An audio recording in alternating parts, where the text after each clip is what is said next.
우리가 잘 아는 동화 가운데 황금알을 낳는 거위라는 이야기가 있습니다. 한 번쯤 들어보셨고 읽어보신 적이 있으시지요? 한 농부가 농사를 짓고 가축을 키우고 있었습니다. 근데 그가 기르는 가축 중에 거위가 있는데 하루는 황금알을 낳은 거예요. 근데 그 다음 날도 황금알을 낳았습니다. 그래서 농부는 그 황금알을 팔아서 빚도 갚고 땅도 사고 집도 짓고 풍족한 생활을 하게 되었습니다. 그러던 어느 날 농부에게 욕심이 생겼습니다. 매일매일 하나씩 얻는 것보다는 저 거위 뱃속에는 황금알이 가득 들어있을 텐데 내가 한꺼번에 가져야 되겠다. 그래서 거위의 배를 갈랐지요. 황금알이 있었을까요? 없었습니다.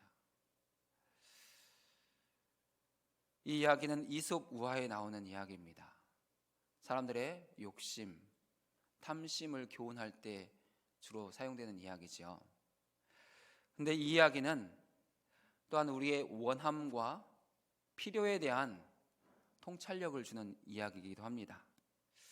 농부가 거위에게서 더 많은 황금알을 원했다면 농부는 어떻게 해야 됐을까요? 거위를 잡아서 배를 갈 것이 아니라 거위를 더 잘 해줘야 됐죠. 좋은 먹이를 구해다가 먹이고 더 잘 돌봐주고 더 잘 챙겨줘야 됐습니다. 농부는 자기가 원하는 행동을 하는 것이 아니라 자기에게 필요한 행동을 해야 됐던 거죠. 여기에서 원함과 필요의 차이가 나오는 것입니다. 우리는 이 원함과 필요가 같아 보이는 것 같지만 서로 다르다는 것을 이해해야 됩니다. 원함은 우리 마음 안에서 일어난 자기 중심적인 생각입니다. 내가 원하는 것이죠. 이렇게 됐으면 좋겠다 하는 마음이에요. 자기 만족과 자기 기쁨을 향하여 나가는 자기 소원이 원함입니다. 근데 필요는 좀 더 근본적인 것입니다. 우리 마음과 관계없이 우리가 살아가는데 반드시 있어야 되는 것, 그것이 우리의 필요인 것이죠. 우리는 매일 음식이 필요합니다. 수면이 필요하죠. 휴식도 필요하고 다른 사람들과의 관계도 필요합니다. 이 필요는 우리가 살아가는데 반드시 있어야 되도록 정해놓은 하나님의 사랑이고 하나님의 방법이고 하나님의 질서입니다. 오늘 우리가 함께 읽은 본문 말씀은 우리가 바라는 이 원함의 한계를 말씀하고 있고 또 우리가 반드시 찾아야 되는 필요에 대해서 말씀하고 있습니다. 본문이 시작되는 35절 위에 보면은 전도 여행을 떠나시다 이렇게 소제목이 붙어 있습니다. 예수님의 전도 여행에 관한 이야기다, 그런 주제가 담겨 있다 말하고 있는 것이죠. 예수님은 자신의 인생의 사명을 잘 아셨고 그 사명을 실천하기 위해서 믿음으로 순종하셨습니다. 그러나 그 사역을 감당하시면서 자기의 원함이 아니라 자기에게 필요한 것을 향해 나가시는 주님의 모습을 계속해서 보여주고 계십니다. 우리는 먼저 36절과 37절에서 주님이 거절하셨던 사람들의 원함, 그냥 자기의 필요만 추구하는 그 삶의 한계에 대해서 우리 가운데 말씀합니다. 36절과 37절 우리 함께 읽겠습니다. 시몬과 및 그와 함께 있는 자들이 예수의 뒤를 따라가 만나서 이르되 모든 사람이 주를 찾나이다. 아멘.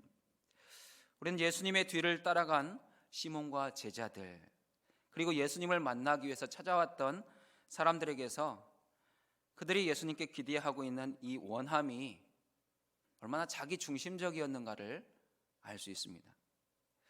먼저 시몬과 함께 있는 제자들은 왜 예수님을 따라갔을까요? 그 새벽에 이른 시간에 왜 예수님을 따라갔겠습니까? 이유는 분명하죠. 시몬의 집 앞에 많은 사람들이 지금 찾아와 있기 때문입니다. 아직 날이 새지도 않았는데 많은 사람들이 시몬의 집 앞에 몰려와 있어서 그 문제를 해결하기 위해 예수님을 따라갑니다. 근데 이 예수님을 따라가는 이 행동이 긍정적인 따라감이 아니라는 게 문제입니다. 마가는 36절에서 이 제자들의 그 따라감이 매우 부정적이었다는 것을 표현합니다. 예수님의 의사와 관계없이, 예수님의 뜻과 관계없이 제자들과 시몬이 예수님을 따라갔기 때문이에요. 우리가 보통 그런 표현을 할 때가 있잖아요. 내가 말렸어, 가지 말라고 했어, 근데 끝끝내 따라가더라. 그 따라감은 긍정적인 따라감이 아니죠. 가지 않아야 되는, 따라가서는 안 되는 그런 따라감인데 따라갔다는 거예요. 바로 오늘 36절에서 말씀하고 있는 예수의 뒤를 따라가, 그것이 바로 그런 의미, 그런 뉘앙스를 가지고 있다는 거예요. 가지 않아야 되는데, 가서 주님을 방해하지 않아야 되는데 기어이 따라가서 주님을 방해했다, 그런 의미로 사용됐다는 것입니다. 시몬과 제자들은 많은 그 동네 사람들이 자기 집 앞에 모여 있는데 그 시간에 주님이 그 집에 안 계신 게 못마땅했습니다. 이렇게 중요한 시간에 주님 어디 가신 거야? 그래서 기어이 주님을 따라간 거죠. 제자들은 예수님이 다시 돌아오셔서 그 군중들의 요구, 그들의 원함을 빨리 해결해 주기를 원했습니다. 제자들은 예수님의 그 마음, 예수님의 뜻을 헤아릴 정도로 아직 성숙하지 못한 상태인 거죠. 그러면 새벽 아직도 밝기 전에 예수님을 찾아온 무리들이 원한 건 무엇입니까? 그 이른 시간에 무리들은 왜 시몬의 집 앞에 와서 예수님 만나기를 청하고 있는 것입니까? 바로 전날에 많은 기적을 보았기 때문입니다. 아직 새벽 시간이잖아요. 근데 전날 보았던 많은 광경들이 그 마을 사람들의 마음에는 남아 있습니다. 그 전날 안식일이었는데 예수님이 사람들에게 말씀을 가르치셨어요. 회당에서 귀신 들린 사람을 깨끗하게 하셨습니다. 오후에는 시몬의 집에 와서 그 장모가 열병으로 누워있는 것을 일으키셨어요. 저녁 해질 때가 됐을 때 많은 사람들이 시몬의 집 앞에 모여들었습니다. 왜냐하면 해가 져야 안식일이 끝나기 때문에, 안식일이 끝나면 자기들도 치유받을 수 있고 깨끗해질 수 있다는 마음에 찾아왔어요. 그래서 예수님은 그 늦은 시간에 그 많은 사람들을 고쳐주시고 치료하셨어요. 근데 그 다음 날이 되니까 또 보고 싶은 거예요. 오늘은 누구를 치료해 줄까? 오늘은 내가 치료받을 수 있을까? 그런 마음으로 찾아왔다는 것이죠. 제자들의 원함이나 무리들의 원함에는 한계가 있죠. 예수님의 마음은 전혀 헤아리지 않아요. 예수님이 무엇을 기대하는가는 관심이 없다는 것입니다. 오직 자기들의 원함, 자기들의 그 직면한 문제 해결만에 관심이 있는 것이죠. 제자들은 예수님이 그 무리들을 고쳐주시고 기적을 행함으로 그 공동체의 인지도가 높아지는 것, 그게 좋았어요. 많은 사람들이 그 제자 공동체를 지지해주고 따라주는 것이 좋았던 것이죠. 무리들도 예수님의 기적을 보고 싶었다는 거예요. 근데 그들의 원함이 예수님의 마음에 와서 닿지 않았다는 것, 예수님이 기뻐하시지 않았다는 것이 38절에서 우리가 확인할 수 있죠. 예수님이 뭐라고 말씀하십니까? 우리가 다른 가까운 마을로 가자. 거기를 떠나셨어요. 우리 같으면 어떻게 했겠습니까? 아유, 많은 사람이 왔어? 빨리 가자. 빨리 해결해 줘야지. 그 문제부터 해결하자. 그랬을 텐데 예수님 그렇게 하지 않으십니다. 그 무리에게는 관심이 없으세요. 우리가 다른 마을로도 가자. 내가 일을 위해서 왔다. 다른 마을에 가서도 전도해야지. 지금 여기서 저 사람들만 고쳐주고 있을 건 아니야. 그렇게 하시고 그 마을 떠나셨다는 거예요. 우리는 제자들, 무리들의 원함과 예수님의 반응에서 이 원함의 한계를 알게 되죠. 그리고 진정으로 필요한 게 뭔가를 배우게 되는 것입니다. 무리들은 자기 중심적이었습니다. 그냥 자기들이 원하는 것을 얻는 게 목적인 것이죠. 근데 예수님은 그게 아니신 거예요. 이 땅에 오신 보내심의 목적에 더 관심을 두셨고 그 목적을 이루기 위해서 먼저 해결해야 될 것이 무엇인지에 관심이 더 있으셨다는 것입니다. 우리는 예수님의 하루 생활에서 그 답을 찾을 수 있습니다. 먼저 첫 번째 메시지 같이 읽어보겠습니다. 우리는 하나님과 깊고 친밀한 교제를 나누기 위해 기도의 자리에 머물러야 합니다. 아멘. 예수님의 하루하루의 사역을 보면은 참 바쁘셨습니다. 쉴 시간이 없을 정도였고 음식 먹을 시간도 없을 정도였죠. 그래서 우리가 마가복음을 읽다 보면 6장에서 음식 먹을 겨를도 없었다, 그런 표현을 읽을 수 있어요. 너무나 많은 사람들이 찾아와서 계속적으로 사역이 이어져서 음식 먹을 겨를도 없을 정도로, 쉴 시간이 없을 정도로 바쁘고 분주하셨어요. 하지만 그 바쁘신 중에도 예수님은 하나님 아버지와의 친밀한 교제와 사귐을 위해서 늘 기도의 자리에 나가셨다는 거예요. 우리는 보통 바빠서 기도할 수가 없어요 라고 표현하잖아요. 근데 우리는 바쁘면 바쁠수록 더 기도해야 되는 것입니다. 왜냐하면 그 많은 것들을 감당해내려면 하나님으로부터 오는 힘과 능력이 필요하기 때문인 거죠. 그것을 보여주는 구절이 35절입니다. 우리 35절 같이 읽어보겠습니다. 새벽 아직도 밝기 전에 예수께서 일어나 나가 한적한 곳으로 가사 거기서 기도하시더니. 아멘. 예수님은 아직도 밝기 전에 기도하기 위해서 한적한 곳으로 가셨습니다. 이 새벽 아직 밝기도 전, 이것은 유대인들의 밤 시간에서 네 번째 밤, 사경입니다. 유대인들은 해질 때 6시를 기준해서 3시간 단위로 1경, 2경, 3경, 4경 이렇게 표현을 했어요. 지금 사경인 거예요. 곧 있으면 날이 새는 시간입니다. 그 이른 새벽에 예수님은 기도하러 가셨습니다.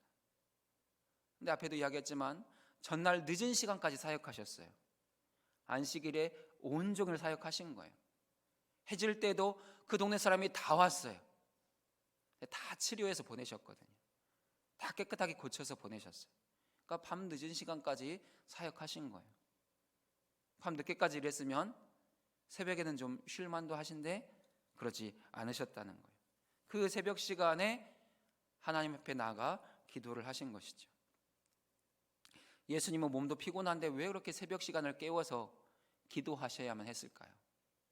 그것은 하나님 아버지와 영적인 교제를 갖기 위해서입니다. 영적인 사귐을 갖기 위해서 새벽 시간에 한적한 곳으로 나가 기도하셨습니다. 예수님은 자신이 해야 되는 어떤 사역보다 아버지를 만나는 것, 아버지와 대화하는 것, 아버지와 교제하는 것, 더불어 사귐을 갖는 것이 더 필요하다는 것을 아셨습니다. 그게 더 중요하다는 것을 아셨어요. 예수님과의 만남의 자리에서 아버지의 마음을 알고 아버지의 뜻을 깨닫고 그 뜻을 어떻게 이루어 가야 되는지 아버지에게 듣고 배우는 시간이 그 기도의 시간이었던 것이죠. 예수님은 기도의 자리에서 예수님 자신이 아버지 안에 있는 것을 배워요. 또 아버지께서 자기 안에 있는 것을 경험하십니다. 그 기도 시간에 아버지를 만나고 아버지를 누리고 아버지와 은밀한 친밀함의 시간들을 갖는 것이죠. 근데 그 시간이 한두 번이 아니었다는 것이죠. 계속해서 반복적으로 이어져 오는 시간이었다는 거예요. 마가복음에 보면은 이 새벽 시간에 기도하시는 모습이 있습니다. 또 낮에도 기도하시는 모습이 있어요. 밤 늦은 시간에도 기도하시는 예수님의 모습이 나옵니다. 그렇게 주님은 온 종일을 기도로 채우셨어요. 하나님 아버지와 그 깊고 친밀한 교제의 시간을 놓치지 않으셨습니다. 사랑하는 여러분은 이 새벽 이른 시간에 왜 이 자리에 나와 계십니까? 영상으로 예배 참여하신 우리 성도님들은 왜 이 시간을 깨워서 이 예배에 참여하고 계십니까? 원함 때문입니까? 내가 원하는 게 있어서, 내가 바라는 게 있어서 이 자리에 나오셨습니까? 근데 그 원함, 내가 바라는 소원보다 더 먼저 해결해야 되는 필요가 있다는 거예요. 그것이 하나님 아버지와의 깊고 친밀한 교제와 사귐입니다. 기도의 자리를 여러분이 원하는 것을 받아내는, 그것을 이루어내는 수단으로 사용하지 마시길 바랍니다. 먼저 하나님을 깊이 있게 만나시고 하나님과 교제하시고 하나님을 누리시기 바랍니다. 하나님으로 충만해지셔야 됩니다. 아, 이런 게 하나님의 임재구나. 기도하면서 하나님을 만난다는 게 이런 거구나라는 것을 기도의 자리에서 느끼셔야 돼요. 그걸 경험하셔야 돼요. 그게 내가 하나님 안에 있는 것이고 하나님이 내 안에 있는 거예요. 그 경험이 있을 때 우리가 우리 사역의 현장에 나가면 그 은혜들이 풀어지는 것이고 그 은혜들이 흘러가는 거예요. 단지 기도의 자리에서 내가 원하는 것만을 얻기 위해서 기도하다 보면 그게 이루어지지 않을 때 우리는 상처받습니다. 하나님께 서운해요. 내가 어떻게 새벽을 깨어 기도의 자리에 나왔는데 아무것도 안 주시는 거야. 어떻게 그러실 수 있지? 그런 마음들이 들을 수 있어요. 근데 기도의 자리에서 하나님으로 충만해지기를, 내가 하나님 만나기를 사모하며 그 영광을 사모하고 임재를 사모하면 주님이 그 임재, 그 은혜를 허락해 주십니다. 간절한 마음으로 하나님을 찾고 두드리고 우리가 구할 때 하나님은 하나님 자신을 우리에게 내어주십니다. 그래서 하나님의 임재가 무엇인지, 영광 가운데 들어간다는 것이 무엇인지, 하나님의 충만하심이 무엇인지, 그 권능을 덧입는다는 것이 무엇인지를 우리로 알게 하십니다. 우리 영적인 감각들을 여시고 깨우셔서 그 은혜들을 누릴 수 있도록 인도해 가시는 것이죠. 오늘 이 새벽이 그 은혜를 경험하는 시간 되시길 바랍니다. 분명 우리의 원함이 있어서 나왔어요. 필요한 게 있어서 나왔어요. 이 새벽에 기도할 때 그 원함이 이루어지면 좋겠다라는 소원도 있어요. 근데 그 소원보다 우리가 하나님으로 충만해지면, 예수님으로 충만해지면, 성령으로 충만해지면, 우리의 영적인 필요가 먼저 채워지면 나머지 우리의 원함은 주님이 해결해 가십니다. 그것을 우리는 맛봐야 되고 그것을 누리셔야 돼요. 이 새벽 그 은혜를 경험하는 은혜가 함께 하시기를 주의 이름으로 축원드립니다. 두 번째 메시지 같이 읽어보겠습니다. 우리는 우리 원함을 이루기 위한 도구가 아니라 하나님의 나라를 살게 하시는 주님을 찾아야 합니다. 아멘. 안식일과 안식이 끝나는 해질 때 예수님은 온 동네 병자들, 귀신 들린 사람들을 다 고치고 치료해 주셨습니다. 그 사건은 그 갈릴리 지역, 특별히 가버나움, 그 동네 사람들에게 큰 충격이었죠. 놀랍고 위대한 하나님의 살아계심의 역사였습니다. 그래서 다음 날 새벽부터 사람들이 찾아온 거예요. 오늘도 보고 싶다. 오늘도 그런 일이 있으면 좋겠다.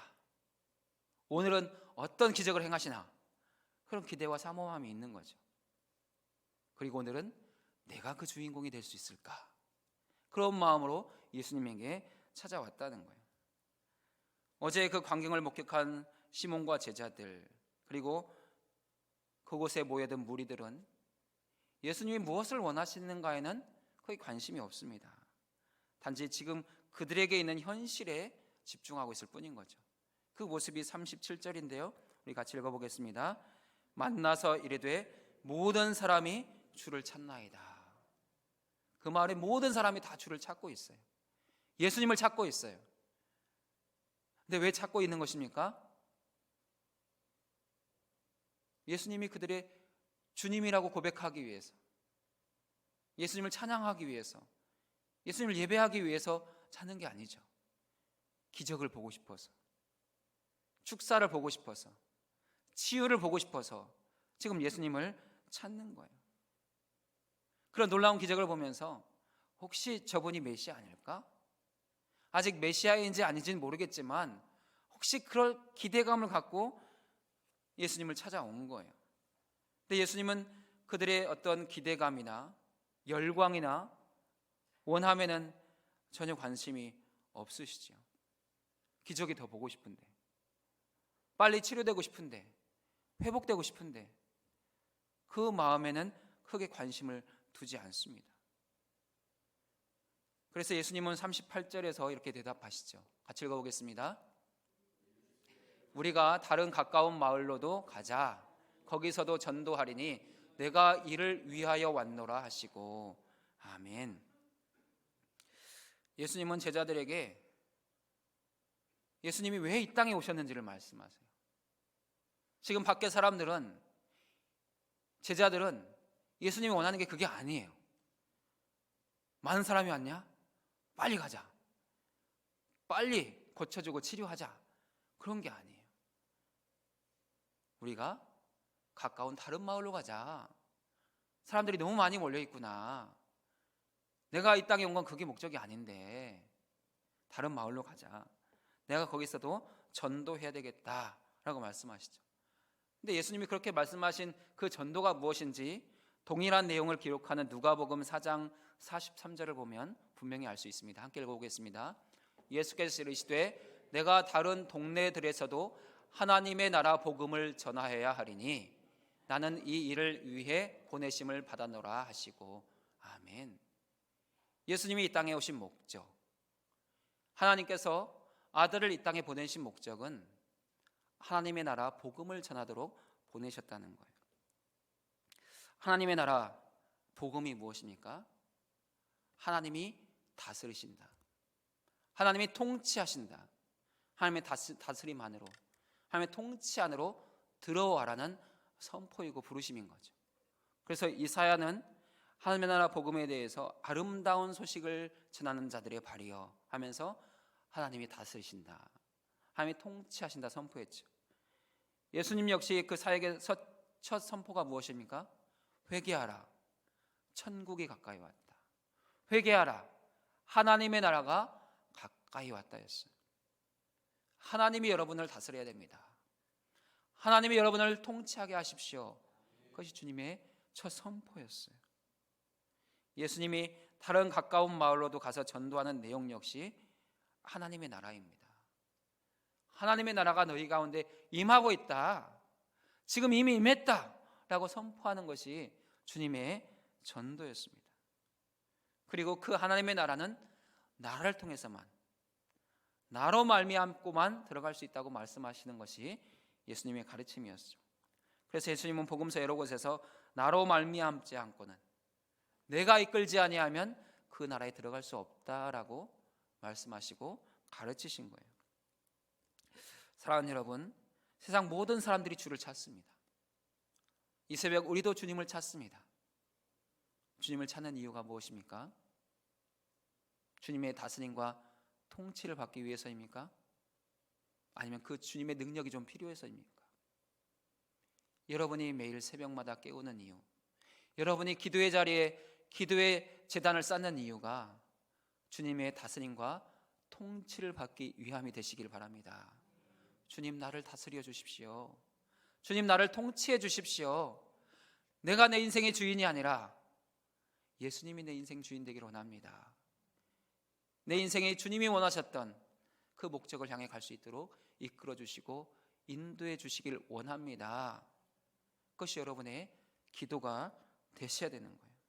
그럴 때 예수님은 우리 인생에 필요한 은혜들을 채워주시고 다스리시고 통치하실 거예요. 그 다스림과 통치의 일부가 우리가 원하고 바라는 것들이죠. 나의 치유, 나의 회복, 주님의 다스림과 통치 안에서 자연스럽게 나타나는 메시아의 기적인 거예요. 근데 우리는 늘 그 하나에 집중하죠. 주님, 내가 지금 치료받아야 되겠어요. 내가 지금 고침받아야 되겠어요. 지금 주님이 필요한 이유는 고침과 치유, 그거예요. 근데 주님은 그렇게 말씀하시지 않으세요. 너의 인생의 모든 부분에 내가 필요한 거 아니냐? 네 인생의 모든 부분을 내가 다스리고 통치해야 되는 거 아니냐? 라고 말씀하시는 거죠. 그것이 하나님의 나라라고 말씀하시는 거예요. 하나님의 나라, 주님이 여러분에게 이루어지고 싶어 하시는 그 하나님의 나라를 너무 제한하지 않으시길 바랍니다. 우리의 원함, 우리의 소원이 거기에 집중되기 시작하면 우리는 온전한 하나님의 나라를 이룰 수가 없습니다. 누릴 수가 없어요. 우리 삶의 전 영역이 예수님의 다스림과 통치 안에 들어가야 됩니다. 그럴 때 그 주님의 다스림과 통치 안에서 우리의 삶은 하나님의 뜻을 향해 나가게 되는 것이고, 하나님의 뜻을 이루게 되는 것이고, 하나님의 살아계심의 증거로서 그 여러 가지 증거들이 나타나게 되는 거예요. 주님, 우리가 그런 기도자들이 되기를 원하시고 그런 중보자들이 되기를 원하셔서 이 새벽에 이 자리에 부르셨습니다. 분명 우리에게는 내가 지금 바라고 원하는 소원이 있습니다. 내 가정을 향한, 내 자녀들을 향한 소원이 있습니다. 근데 그 소원보다 주님이 원하시는 소원은 더 크십니다. 온전한 하나님의 나라가 우리 가운데 임하는 것이고, 온전히 예수님이 우리를 다스리고 통치하시는 것입니다. 이 새벽 여러분의 모든 삶을 주님 앞에 내어드리시기를 바랍니다. 전 삶의 영역을 주님이 다스리고 통치하도록 내어드리시기를 바랍니다. 그럼 주님이 다스리고 통치하심으로 여러분의 삶의 자리에 하나님의 나라가 이루어지도록 인도해 가실 것입니다. 그 은혜가 함께 하시는 이 새벽 기도의 시간 되시기를 주의 이름으로 축원드립니다. 이제는 우리 주님 예수 그리스도의 은혜와 하나님 아버지의 극진하신 사랑하심과 성령의 교통하심이 우리의 원함을 내려놓고 주님이 필요하다고 말씀하시는 하나님과의 친밀한 교제를 향하여 나아가며 주님의 다스림과 통치를 받아 성령의 능력으로 살아가기를 소원하는 우리 사랑하는 모든 대치동교회 성도들과 주신 가정과 자녀들 위해 내일 오늘부터 진행되는 청년부 수련회와 내일 예배와 항전직 수련회 위에 이제로부터 영원토록 함께 하시기를 간절히 축원하옵나이다. 아멘.